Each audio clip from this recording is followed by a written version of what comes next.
Hey friends, Ryan out here, and today we're going to be working on this never-ending pinball machine again.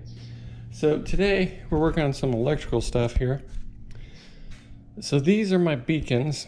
They come like this. The lens here just kind of screws on the top. But you can see it's got these little magnets riveted to it that are made so that it can just stick on the top of a car. So I had to come up with some plan to like attach a metal plate to my pinball machine and then stick these to it or some other such nonsense. But I just decided to take my Dremel, take the top off of it, and pry them out. So now I can just screw through the holes and be done with it. So let me do that to this one too. All right, got the other one done. Got 6 magnets with which we can annoy our wife. So that's cool. Now we can screw it directly to it. We don't have to worry about unsightly stuff. All right, now we're moving backwards. We're gonna make a giant damn mess here in the house too, because I got this little strip for my LEDs, and everything I hear says that the LEDs don't stick to the wood very well. So some people are making this 3D printed track that goes in there, so I think I want to do that, but it is about 15 millimeters wide, and this is only about 10 or 12, or it's a ½ inch, so whatever that translates to. So I'm gonna have to stick my 3/4 inch router bit in there and go over it again. So that sucks. So I took all my electronics out, covered that up. So I'm gonna go over it, vacuum it out, and probably have to paint it again. But it wouldn't be fun if you didn't have to do things twice. Right. Pro tip, do this while your wife's at the store. Unfortunately, I ran into the circuit board here, so I made a little chunk, but once I paint, you won't be able to see it. All right, gotta go find the damn vacuum. Gross. All right, well, I got one coat of paint on. Let it dry for 10-15 minutes and put another one. But I got a few more things in this week, or last week, whenever it was. Put in another order. These go in the back box to reinforce the bolt holes. This is the striker plate for the mounting plate for the plunger that I was missing. Forgot to order last time. These are some wing bolts for the back box. And these 2 bolts go right here, so I can get rid of those ugly things, and it'll look like that, kind of. I guess that one does have the writing on it too. And then I got some leg protectors, so I'm gonna need a helper here to hold it up while I stick that out, take the bolts and stuff off. So let's think thin and go back over here. All right, gentle, there's a wall. So these will fit right there under those bolts, and these will go here in place of these hex bolts, so I can just unscrew it and fold it over rather than having to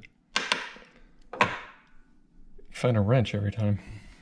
All right, let's install that while we're waiting for our stuff to dry and go from there. All right, that looks much safer. These are good. They're about 1 inch longer than those other bolts, so they go all the way through without having to just reach. All right, if we come around here, looks like it's almost time for another coat. But yeah, you can see that looks a lot better. This one, unfortunately, is a little bit too long. If I screw it in all the way or tighten it down, it interferes with the lockdown bar there. All right, the screws. All right, let's put another coat on and do some other stuff. All right, something I noticed that's not really a big deal, but is a deal, I guess. These little strips in here. What? I'm trying to do something. What can we do for Kimmy's? Anyway, these little strips that I cut in here are about 85 or 90 centimeters long. Probably closer to 85. A lot of people put 1 meter worth of stuff in here, which I'm not sure how you could do. If I get my measuring device out and make you seasick here.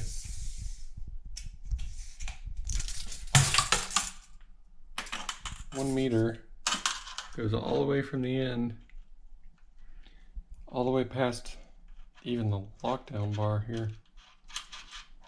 So, I don't know. Anyway, my advice is cut these strips, obviously, before you put it together so you don't make a giant goddamn mess like I did twice. And, yeah, just decide how long you want to make them first.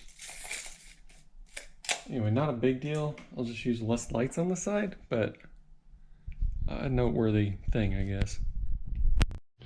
Alright, so we got our beacon here, and we got our diodes. So we soldered the diode to these wires and put some heat shrink on it and kill it with fire. So then we're going to put these on together and make sure it works.